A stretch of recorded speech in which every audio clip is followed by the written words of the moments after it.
سلام دوستای عزیز، باز هم خوش آمدید به چینل حمزه و فیصل. امید که جور و سخت من باشید. باز هم در خدمت شما حضور دارم. برای ویدیوهای جدید و کاغذ پیچ ما را دنبال کنید. لایک و سابسکرایب از یادتان نرود. قسمی که در ویدیو میبینید برای شما کنافه عربی درست میکنم که برای مهمانی بسیار خوب است و همه آن را دوست دارند.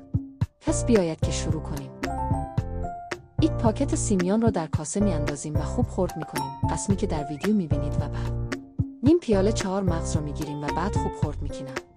او سیمیان خرد شده ما را میگیریم در ماهی تابه میاندازیم همراهی 3 قاشق مسکه. او خوب سرخ میکنیم برای 4 دقیقه به حرارت متوسط.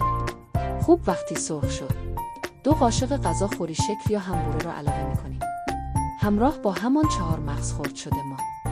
همه مواد ما را خوب میکس میکنیم. دوستای عزیز ویدیو را لایک و سابسکرایب کنید، ما را حمایت کنید. او حالا یک ظرف شیشه‌ای را میگیریم و نصف مواد ما را اضافه میکنیم و نصف دیگرش را میگذاریم در دیگ.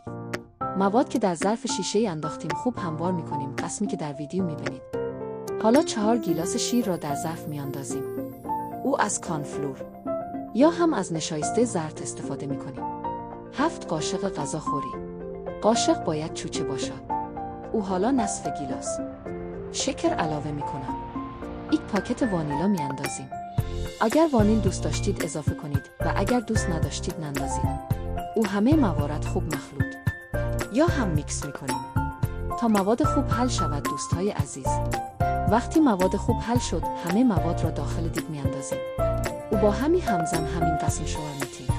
دوستها نباید وقفه بیاورید. او همین قسم به هم میزنید. حرارت باید متوسط باشد. اگر حرارت بالا باشد شیر میسوزد ته دیگ را میگیرد. وقتی که به این حالت رسید یعنی پخته شده است. حرارت را خاموش کنید و بالای سمیتن بیاندازید. او یک چند دقیقه صبر کنید بعد سیمیان متباقی را اضافه کنید.